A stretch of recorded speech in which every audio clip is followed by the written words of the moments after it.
সম্মানীয় দর্শক বন্ধুরা, পশ্চিমবঙ্গের সরকারি বিদ্যালয় এবং সরকার পোষিত বিদ্যালয়ের ছাত্রছাত্রীদের জন্য দারুণ সুখবর। অন্যান্য বছরের ন্যায় এই বছরও ছাত্রছাত্রীদের পশ্চিমবঙ্গ রাজ্য সরকারের তরফ থেকে ট্যাব কেনার জন্য 10,000 টাকা করে দেওয়া হবে।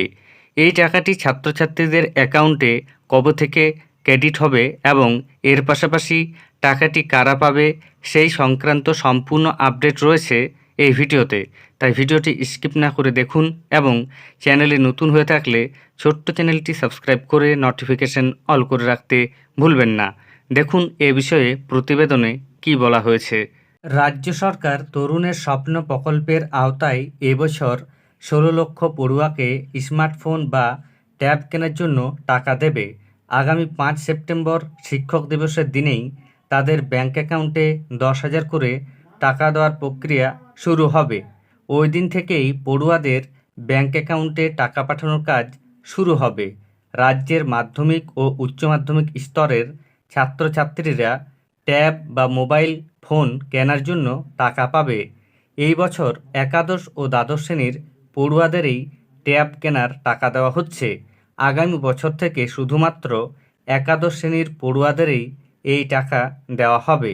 উল্লেখ্য, কোভিডকালে লকডাউনের জন্য দীর্ঘদিন স্কুল বন্ধ ছিল। সেই সময় বাড়িতে বসেই যাতে স্কুল পড়ুয়ারা পড়াশোনা করতে পারে তার জন্য মুখ্যমন্ত্রী তরুণের স্বপ্ন প্রকল্পের মাধ্যমে এই মোবাইল বা ট্যাব দেওয়ার সূচনা করেছিলেন। পরে পরিস্থিতি স্বাভাবিক হলেও উচ্চ মাধ্যমিক স্তরের ছাত্রছাত্রীদের এই সুবিধা দেওয়া চালু রাখা হয়েছে। এর মধ্যে সরকারি এবং সরকার পোষিত স্কুলের ছাত্রছাত্রীরা অন্তর্ভুক্ত। পাশাপাশি মাদ্রাসা এবং সংখ্যালঘু বিদ্যালয়ের ছাত্রছাত্রীদেরও এই সুবিধা দেওয়া হচ্ছে। শিক্ষা দপ্তরের এক আধিকারিক জানিয়েছেন, বর্তমান প্রজন্মকে ডিজিটাল শিক্ষায় শিক্ষিত করতে চান মুখ্যমন্ত্রী।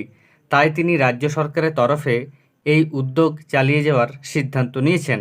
যেহেতু রাজ্য সরকার শিক্ষার ডিজিটালকরণে জোর দিচ্ছে, তাই মোবাইল এবং ট্যাবলেটের মাধ্যমে ছাত্রছাত্রীদের পড়াশোনার ক্ষেত্রে সমান সুযোগ দেওয়ার চেষ্টা করছে। ধন্যবাদ।